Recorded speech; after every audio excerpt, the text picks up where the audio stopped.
Part 10, Counting the Cost. No one will ever be able to accuse Jesus of trying to recruit followers before they knew what would be involved. He wanted his disciples to count the cost before making a commitment. First, Jesus said, "No man can serve two masters."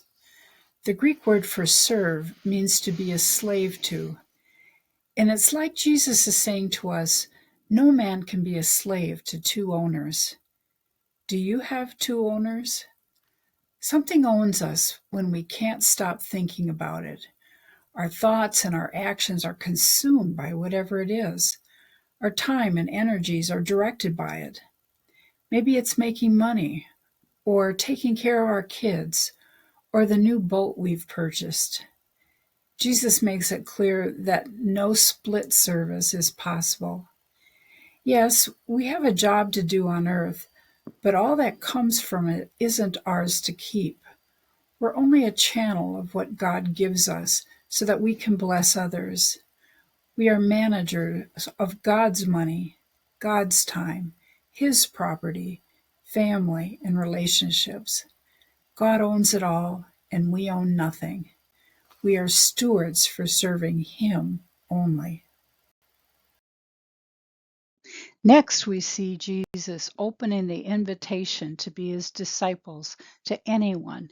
He says, "If anyone would come after me."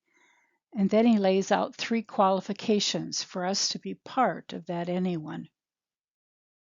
The first requirement is that we must deny ourself. He's talking about the old corrupt self that died with him on the cross. It has no power to do anything unless we let it. The spirit behind our old self is Satan, and therefore every time we indulge the old self in some way, we give Satan a toehold in our life, which can soon become a foothold. Inch by inch, Satan will try to take us back to living in the flesh instead of living by the Spirit of God. We'll know when the old self is back in charge because we start looking to please ourselves, and often this leads to compromise with the world.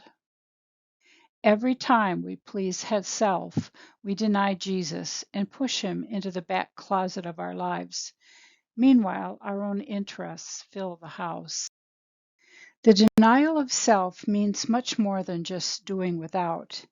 It means saying no to self and yes to God all the days of our life. Are you ready for this? We all need to count the cost. The second requirement Jesus tells us is we must take up our cross daily. To take up is a voluntary action on our part. It means we are being given something that is going to require us to act and accept responsibility for. It might be hard or distasteful or even evil. Often our cross comes through other people, but if God allows it and we accept it from His hand, then He'll use it for our good. To be clear, we're not told to take up Christ's cross.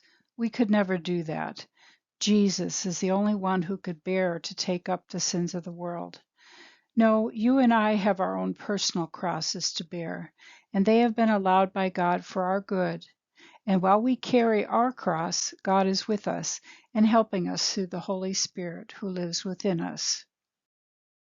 We are also not told to make our own crosses, only to pick up and carry the ones that are prepared for us. Our cross may be a wayward daughter, financial problems, a chronic illness, or maybe a disabled child.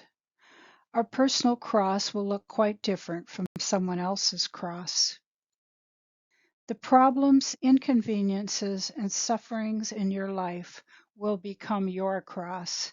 And when you bear these willingly for God, then you will take on the same attitude that Christ took on when he said, "Father, thy will be done." There is no other way that we can bear fruit for God except through the death that comes from picking up our cross daily. Are you ready for this? You need to count the cost. The third requirement Jesus lays out sounds simple. He says, "Follow me." The Greek word for follow means to be in the same way with or to accompany. To follow Jesus actually means walking side by side with Jesus, not ahead or behind, but in step with him. It also means that we aren't looking around at what everyone else is doing. He'll lead us to pour out our lives for our families, friends, and colleagues at work, school, and church. We won't have the option to live for ourselves. Obedience is the key to following Christ. It's learning to hear his voice in all matters, great and small, and then wholeheartedly doing it. Following Christ and the obedience necessary to do so will not be easy, but the more we say yes to Christ and no to self, the more confident we'll become in hearing his voice and doing the things that he asks. Do you want to be Christ's disciple? Then you'll need to count the cost and see that it will mean denying your old sinful self, taking up your cross, and following Christ into the daily course of your life.